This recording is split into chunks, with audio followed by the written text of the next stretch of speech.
a reenactment of an interview found in Lee Strobel's The Case for Faith. As an attorney, he has committed his life to finding facts by being critical. He set out to do this year to disprove Christianity, but what he found shocked even him. As he interviewed Christians, he found that their answers to life made more sense than his own did. The following is an interview with Dr. Peter Kreeft, a brilliant Christian professor who addresses why pain and suffering coexist with God. Dr. Kreeft, one of the greatest unanswered questions in the universe is, how can a good God allow horrible things to happen? How do you answer this? The most important thing to understand is that God is God, and we're not. We see finitely what's happening right now, but God knows everything. We're kind of like a bear caught in a trap. If a hunter approaches the bear trying to set it free, the bear is going to get really scared and think that the hunter's trying to hurt him. And if the bear tries to tranquilize it, then the bear's going to get even more scared because he's, being shot at. He can't understand.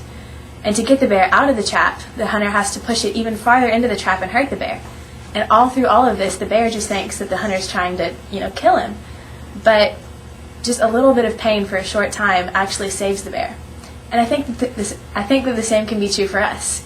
We don't understand God's reasoning, and so when he tries to help us out of situations, we think that he's hurting us, and God tries to help us, but we just can't understand. Well, that's very interesting, but as a Christian, aren't you approaching this question with a big bias? Granted, I think that a whole lot of the way I think is affected by my Christianity, but I think that this is a reasonable bias. I don't ignore evidence that I have in order to be a Christian, but I use that evidence, and I think it helps me to understand why I'm a Christian more than just ignoring the evidence does. Well, wouldn't you admit that the existence of evil is actually evidence against God? Well, sometimes it appears that way, but I actually think that it's evidence for God. How do you mean? Well, if you agree, as most people do, that there is evil in the world, you'd have to agree that there's a good that everything's judged by, correct? I guess so. Well, where do you think that good came from? I would think that it came from an intelligent and loving God. Well, if he can create a goodness, why didn't he simply create all people to do good all the time? I believe that this point fights very much for the existence of a loving God. God created people as good individuals. We see that in the Garden of Eden, but he also created them with free will, the choice to either do good or not. And by doing that, he created the possibility for love, which I believe is the greatest thing that, Earth has. When God created free will, he gave us the ability to serve him or to serve others, and by doing that, that's an act of love. Obviously, we can also choose not to, but that's not God's fault. So, by creating the possibility for evil, he also created the possibility for love. A common dilemma to the existence of God is actually a trilemma. Christians state that God is all good, all-knowing, and all-powerful. Well, if there's evil, surely he can't be all three of these. I disagree. Although from a finite human perspective, it seems like these four facts cancel each other out. But if you take into consideration that God knows everything, it really makes a lot more sense. God knows that there's evil in the world, and he doesn't like it, and he can fix it. But a lot of times, as any good parent knows, the right thing to do isn't to fix a problem. If your child is struggling with a math problem and getting really frustrated about it, the thing you want to do is go and help them and you do it for them. But we know that that's not the right thing to do. Because if you just do it for them, then they won't learn. But by struggling with it a little bit, the child learns and he grows as a person. I think it's the same thing that God does with us. He sees us suffering, but in the long run, for eternity, it really has a lot better effect if he lets us work it out ourselves. So you think that God has a reason for human suffering. What do you think those reasons are? I believe that God has perfect reasoning. For instance, a parent can tell his child 100 times not to touch a hot stove because he doesn't want his child to get burned. But it's really not until the child touches the stove and gets burned that he learns the lesson. It's not the parent's fault that the child got burned. He told his kid 100 times, don't touch the stove. But through it, the child learned an important lesson. He learns to not touch the hot stove. Also, the child learns to trust the parent. He learns that if he does trust and he does obey, then he won't get hurt anymore.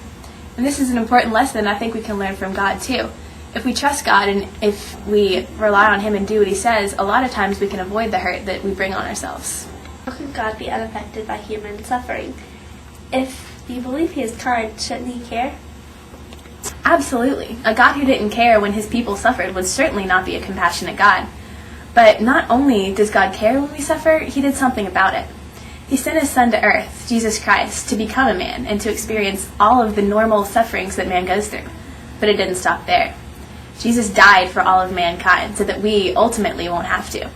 When he went to the cross, he took every care, every sorrow, every suffering that we go through with him to the cross. He went way above and beyond what the normal human does, and he saved everyone from having to suffer as he did. And he died for man. And as he died, everything that we could possibly worry about was nailed to the cross with him. Since he is beyond empathetic, he's sympathetic. He really, really understands, and he made a way for us to get out of that. And because of his sacrifice, God defeated suffering and death, and the brief pains that we experience here on life ultimately vanish into eternity with him. Ultimately, God eliminated suffering and isn't allowing it at all. But why does he reassure us of his love down here and comfort us? Actually, I think he does. Sometimes when you're really upset about something, you want your friends just to be there, and you don't want them to say or do anything, but just their presence makes you feel better than anything else. And if we can be comforted by the simple human presence, how much more by God's presence, the ultimate comfort. I hope Dr. Creech has answered your questions about suffering. Thanks for watching.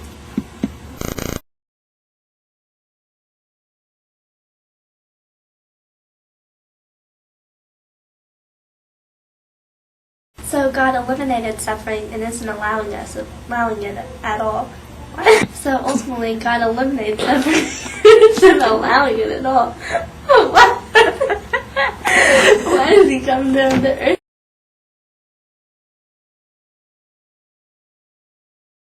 So ultimately, God eliminated suffering and isn't allowing it at all.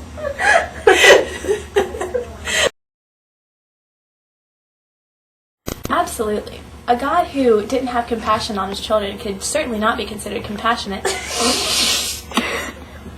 So ultimately, God isn't. I can't do this. Lee, the most important thing to remember is that God is God. We are not. As humans, we see what is happening to us. Dr. Creech, one of the greatest unanswered questions in the universe is, how can a good God allow horrible things to happen? How do you answer this? Rachel.